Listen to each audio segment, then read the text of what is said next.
Welcome back to Take Two. This is Raquel, and we're back with another episode. We're talking about oversharing. I used to be an oversharer. And you would think with YouTube, I'm sharing a lot. I'm not really sharing a lot. I'm holding a lot back. like, I'm holding a lot back. And the reason is I used to be an oversharer. Like, I overshare of my goals, overshare of what I'm going through, overshare of, what I'm about to go through. And somehow it just always goes later. It's because you tell people your goals and your business. You gotta stop doing that. Wait until after. If something good goes on in your life, wait after it happens, when it's signed, sealed, delivered to you. Just wait. Just wait. Just be like, I'm gonna wait until this is actually in my hand. I'm gonna wait until this is actually secure. I'm gonna wait until I put all my good energy over it where I know it ain't going nowhere. I'm gonna wait until I know it's for sure divinely protected. This is mine. Stop telling people everything until it is done. I promise you it'll be a seamless process.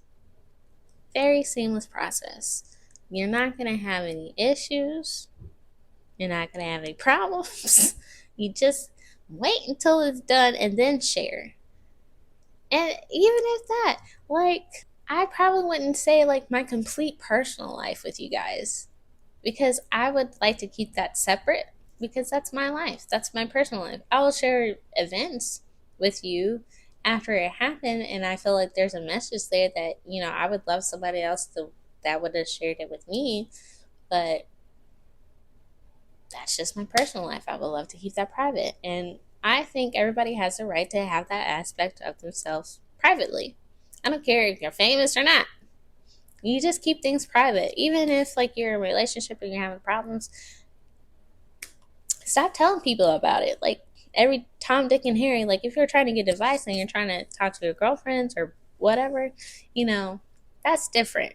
I'm not saying you don't need to be going to the coffee shop and somebody says, how's your day? You're like, you know what? This person did this to me, and they ain't there for that. They're there for the coffee. You're just blabbing. You're just blabbermouthing your stuff. And you gotta stop oversharing. And I hate to say it, because if you have big dreams and you want to tell the world about it, I'm gonna be this. So unfortunately, not everybody's gonna be on your corner. They're not. Some people aren't nice. Some people are not supporting. Some people are half supporters. And I told my mom what a half supporter was. She's like, I've never heard of that. I'm like, half supporters, they support you, but they hate you at the same time. They're not quite jealous, but I guess you can say envious, but they don't know that that's an envious trait to have. But you don't want any half supporters either. You want somebody to support you. It's like when somebody friends follows you on TikTok but never likes their stuff, but they always have eyes on every little thing that you do, but never comments, never likes, never reposts. And and they're supposed to be your friends or whatever. And I'm like, I call that technically a monitoring spirit, because you always keeping tabs on everybody, but you don't comment and support and raise engagement. Now, how does that work? Let me know, because I don't know. I just actually think monitoring spirit. You always know, or you think you know what I have going on, but you don't say anything. And people may say oh, you're too sensitive. I'm like, I'm not really sensitive. That's the first thought. And I'm like, you're just monitoring me, and I don't need that in my life. We're already technically monitored with our phone, satellites, if you have a smart TV, our car.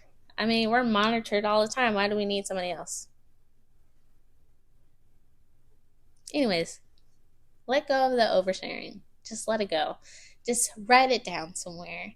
Be your own best friend. Tell your spouse, tell your partner, tell your pet hey, this is what's going on in my life. You may look a little bit cuckoo for Cocoa Puffs when you talk to your pet, but I talk to my pet like he's my child.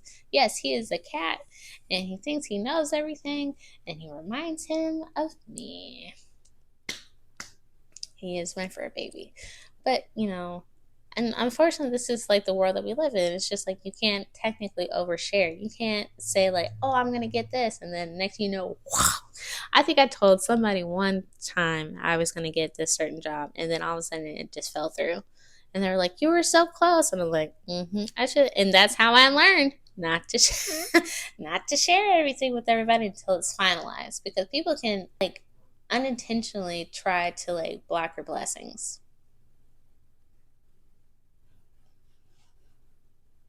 I've learned that as well. But stop oversharing, write it down, tell your mom, whoever supports you like every day. Just don't.